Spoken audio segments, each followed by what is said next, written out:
Buenas noches y gracias por estar nuevamente con nosotros. Hoy día debo felicitar la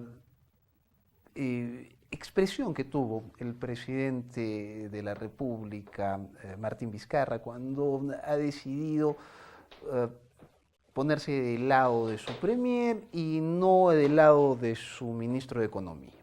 Le ha dicho de que no está, ha ratificado que no está en los planes aumentar los impuestos a los más pobres como quería hacer el ministro David Tuesta, el ministro de Economía y Finanzas, que quería bajar la valla del pago del impuesto a la renta se especulaba, porque no lo dijo, pero sí, de 7 unidades impositivas tributarias, 29.000 y pico de soles, solo pagan impuesto a la renta los que excedan eso en un año, lo quería bajar, se decía que a 16.000 soles, para que la gente podía deducir impuestos pidiendo comprobantes electrónicos de pago, ¿no? De boletas y esas cosas. eh, y eso realmente no funcionaba. Salió a ser criticado, muchos lo dijeron, lo dije aquí, parecía un señor feudal que estaba elevando los impuestos a los más pobres que vivían en su feudo. Las cosas parece que han cambiado. Primero salió el premier a rectificar, ahora ha sido ratificado por el presidente de la República. Pero hay una cosa que a mí no me queda muy claro. El ministro David Tuesta va por la libre, dice y hace lo que él quiere, no consulta con el premier las políticas de recaudación tributaria, las políticas económicas que son tan importantes en el país, no consulta, no concuerda ni siquiera en la visión general de hacia dónde apuntan con el presidente Vizcarra. ¿Cómo es que un ministro sale a hacer una propuesta de esa manera e inmediatamente sale a ser corregido primero por el premier que dice que no conocía esto y luego a ser corregido por el propio presidente de la República? Eso significa que ni Villanueva ni el presidente Vizcarra conocían realmente a David Tuesta, si no fue él quien se los propuso, quién lo colocó allí, representa a quién. Todas esas preguntas creo que son legítimas, particularmente yo me las hago.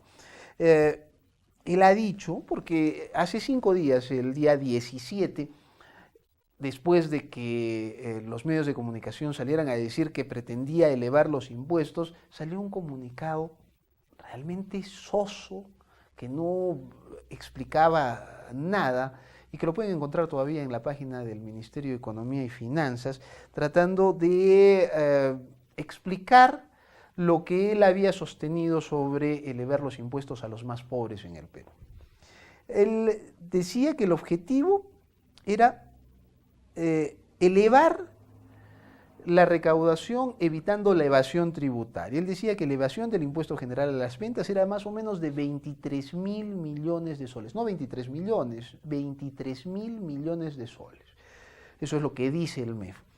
Y que el objetivo era el uso masivo de comprobantes de pago, que exigiéramos el comprobante de pago. Entonces, para obligar a los más pobres a pedir sus comprobantes de pago, les iba a hacer que paguen el impuesto a la renta y que puedan deducir las cosas. Me parece de lo más tonto y de las explicaciones más tontas que se dan, y además en un comunicado que esté escrito y colgado en la página del Ministerio de Economía y Finanzas. Le han enmendado la plana, primero el premier, después el presidente. Yo particularmente, si fuera ministro, no tendría mucha cara como para ir al Congreso a sustentar las políticas económicas. Yo no sé realmente cómo el ministro se lanzó de esa manera, que evidentemente discrepa de lo que piensa el gobierno, es decir, el presidente y el premier. Y bueno, reitero, hay que preguntarse legítimamente cómo llegó todo esto allí, quién lo puso, a quién responde y con quién consulta, porque evidentemente con el premier y con el presidente no hablaba.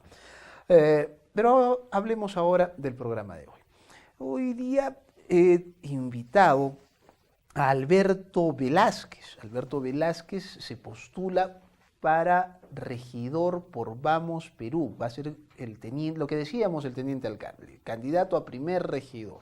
Pero ¿qué es lo interesante de él? Él quería ser candidato a la alcaldía, había sido un precandidato dentro de Vamos Perú para la alcaldía provincial de Arequipa. Cuando yo lo conocí, lo que me causó una impresión distinta a la de los demás candidatos es que él vestía como un cura católico. Entonces eso me impresionó, los curas católicos están prohibidos de meterse en política partidaria. El cura Arana tuvo que dejar el sacerdocio para meterse en política, ya no viste como cura, por ejemplo. En el caso de Alberto Nicolás Velázquez Chávez, él se dice sacerdote, misionero, independiente, católico, apostólico, no romano.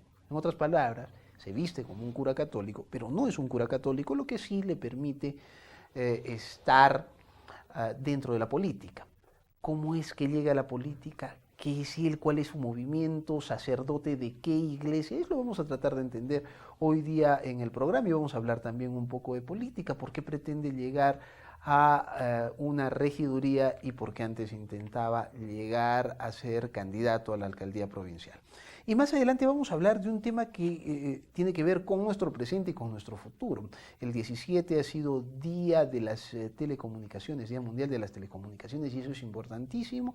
Y salieron unos artículos que a mí me parecieron interesantes desde la Universidad San Pablo. Una de ellas decía que es importante la red dorsal de fibra óptica, porque eso podría ser, entre otras cosas, o sea, nos facilita muchas cosas, telecomunicación, teleeducación, pero que haría caer el costo del servicio de Internet en un 80%. Eso sería realmente importantísimo. Hoy voy a estar con Efraín Centeno, es el director de la Escuela Profesional de Ingeniería Electrónica y Telecomunicaciones de la Universidad de San Pablo. Vamos a hablar del Internet, cuán cerca estamos de tener fibra óptica, o sea, servicio de banda ancha y cómo el Internet facilitaría el desarrollo del país. Soy Enrique Zavala, les recomiendo que ponga su teléfono en modo avión porque empezamos... no, tenemos que ir a una pausa, me dicen, y empezamos luego las entrevistas.